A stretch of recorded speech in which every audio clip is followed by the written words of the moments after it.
Davis helps his daughter, Marilyn Griffin, get rid of some of her belongings. Inside, the closet holds hangers with no clothes and bags are being packed. On this day, Marilyn Griffin and her 3 children will leave Garden View Estates, where they lived for 10 years. What is happening here today? I'm being evicted today.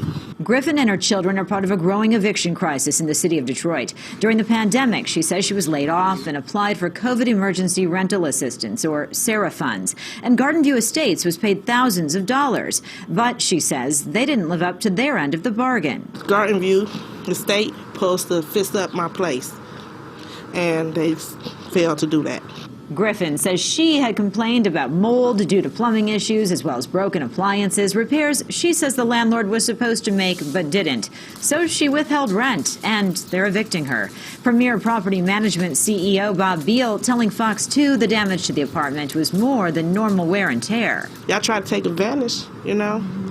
Y'all take my money, you don't want to fix nothing. That don't make sense. I didn't want to see my daughter be put out in the street. But new research from Poverty Solutions at the University of Michigan shows it's happening to more and more families. Their research shows even during COVID's moratorium on evictions, 25,000 eviction notices were still filed in Detroit, and thousands of families were uprooted and evicted despite the moratorium. It's in many cases easier for a landlord to evict an existing tenant and increase the rent than it is to navigate non-payment or to resolve a dispute. Researcher Alexa Eisenberg worries the situation is only getting worse. The last day to apply for SARA funding is June 30th, and there's only so much rental assistance still available. With rents going up and a severe shortage of low-income housing, more people could be on the streets. Many tenants who have fallen behind in recent months are not going to be able to access emergency rental assistance to prevent their evictions.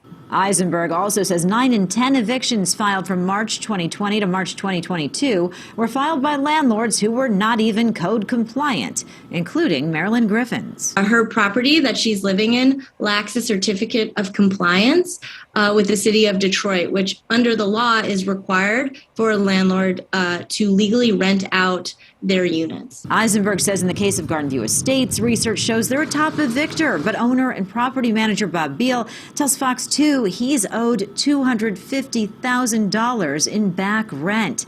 It's all part of a larger problem that's in need of solutions to keep people like Marilyn Griffin and her family in a home. In Detroit, Amy Lang, Fox 2 News.